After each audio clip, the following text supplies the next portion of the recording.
साहिल रानी से बहुत प्यार करता था, लेकिन वो बहुत ज़्यादा गरीब था, इसलिए रानी की फैमिली को वो बिल्कुल भी पसंद नहीं था। समय आगे बढ़ रहा था।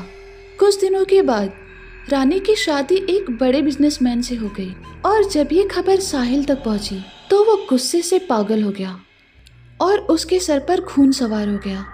उसने बहुत बार रानी को कॉल करके धमकाया, लेकिन रानी ने उसे हर बार इग्नोर कर दिया और साहिल के बहुत सारे नंबर्स को ब्लॉक कर दिए थे। साहिल समझ गया था कि अब रानी उससे बिल्कुल प्यार नहीं करती, इसलिए वो सोचने लगा कि अब उन दोनों का जिंदा रहना बिल्कुल ठीक नहीं है। लगता है अब उन्हें मौत की नींद सुलानी होगी। ऐसा सोचकर साहिल रानी के घर की तरफ जाने लगा और कुछ समय के बाद वो रानी के घर पहुंचा और उसका दरवाज़ा खटखटाने लगा। फिर जब दरवाज़ा खुला तो उसने देखा कि उसके सामने रानी खड़ी है। उसे देखते ही साहिल की आंखों में खून उतर गया और उसने गुस्से में कहा, धोखेबाज, तुमने मुझे धोखा क्यों दिया? तो रानी ने कहा, प्लीज साहिल, अब तुम मेरी जिंदगी में मत आओ।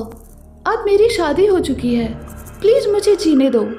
मेरे फैमिली ने मेरी शादी जबरदस्ती करवाई, वरना मैं तो तुमसे ही शादी करना चाहती थी। अगर मैं ये शादी नहीं करती तो मेरे पापा जहर खाकर अपनी जान देने वाले थे। तो तुम ही बताओ मैं क्या करती? साहिल, अब जो भी हो, पर अब यही मेरा नसीब है। ये सुनकर साहिल समझ गया कि रानी ने उसे कोई धोखा नहीं दिया, बल्कि उसने मजबूरी में शादी की है। ये सोचने के बाद साहिल मायूस होकर वहाँ से जाने लगा। तो रानी ने उसे रोका और कहा कि वो खाना खाकर जाए।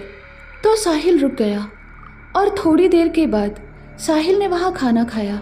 उसके बाद वो वहाँ से जाने लगा कि तभी रानी उसके सामने खड़ी हो गई और उसे शातिर नज़रों से देखने लगी।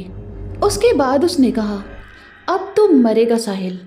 मुझे पता था कि तू मेरी लाइफ में कोई ना कोई प्रॉब्लम ज़रूर क्रिएट करेगा, इसीलिए मैंने इस खाने में जहर मिला दिया था।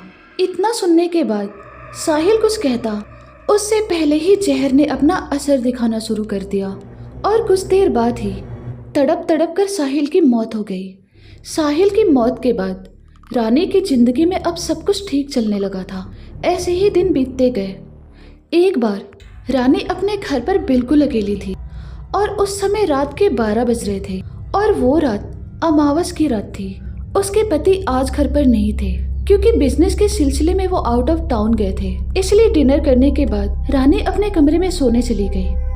अभी कुछ ही देर हुए होंगे कि तभी घर के बाहर से बहुत डरावनी आवाजें आने लगी।